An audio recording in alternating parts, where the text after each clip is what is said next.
Hello, my name is Parker, and welcome to my channel if you're new here. Today I am starting up a series, or really a month-long event, called Echoes of the Past October. All of these stories were written by me, but the prompts were given out by Typically Untypical, and this event wouldn't be a thing without them. If you haven't gotten the chance to go look at them, please go check their work out, as they are an amazing author. Today's is based off of the prompt, believe nothing you hear and believe nothing you see and nothing you hear and only half of what you see, by Edgar Allan Poe. And today's story does have trigger warnings, so please go and read that description. Without further ado, this is Dark Nights and Bright Lights by none other than me. Logan was a very logical man. He was cold and he was calculating, but above all else, he was aware nothing he wasn't sure of himself could be trusted. So when the chaotic man who literally seemed to break the laws of physics came into his life, Logan found himself in a scientific predicament. On one hand, he had been taught for as long as he could remember that things only worked in certain ways, no more and no less. But why was it that Remus seemed to contradict that rule? Logan watched with fascination as Remus began to scale a wall. And I was wondering if it would even be possible to start a zombie apocalypse, Remus mumbled as he flipped so that he was walking on his hands.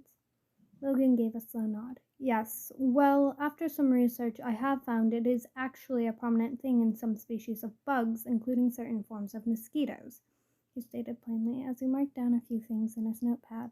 Remus gave a slight nod and bounced down from his placement on the wall. All right, nerd. I promised my brother I'd be home before dark, and, well, the sun is setting.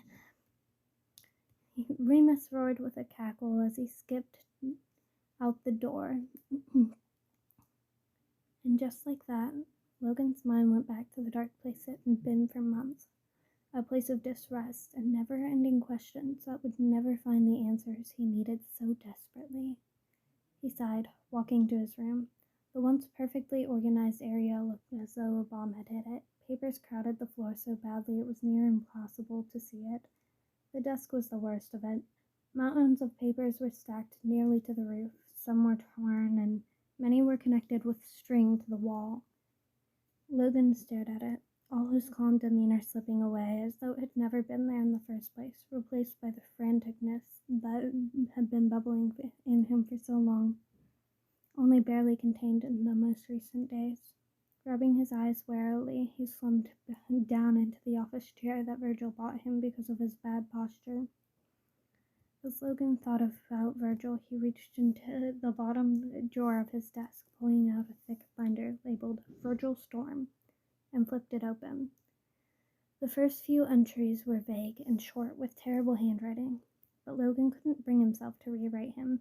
They were his first logs on anyone other than himself, his first friend he'd made files on, the first friend to stick around. He sighed, sliding the binder back into the correct place, looking at the papers all over his room. A failed file. Not because he wasn't able to do what he usually did, but because it didn't do his new friend, Remus, any justice. How could he explain Remus? He was a walking contradiction. He made absolutely no logical sense, from his chaotic nature that made him seem as though he could spontaneously combust, to his ability to literally walk on walls.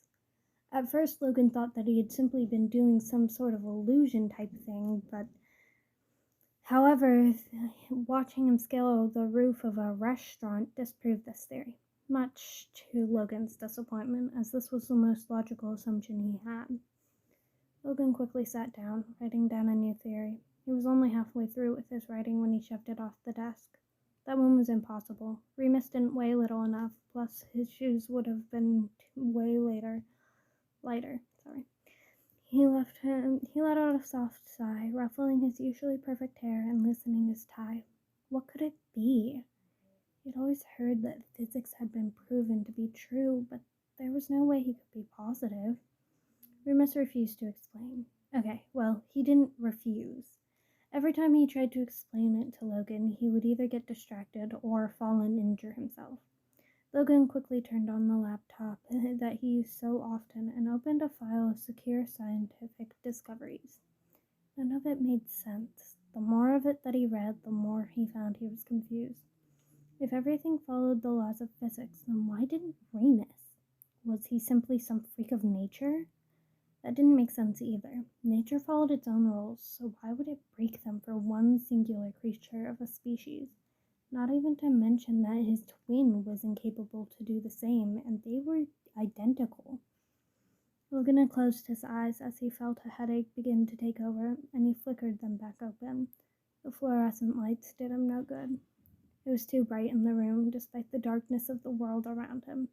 His eyes went wide as he glanced around the disaster. Panic hit him as he glanced around his room. He let out a light squeak and placed his head in his hands.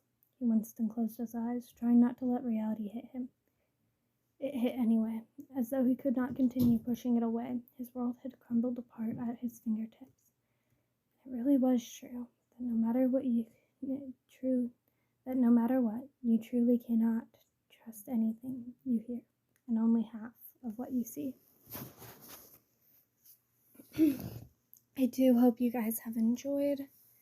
This is day 1 of Echoes of the Past October, and I will be seeing you all tomorrow. Have a wonderful day.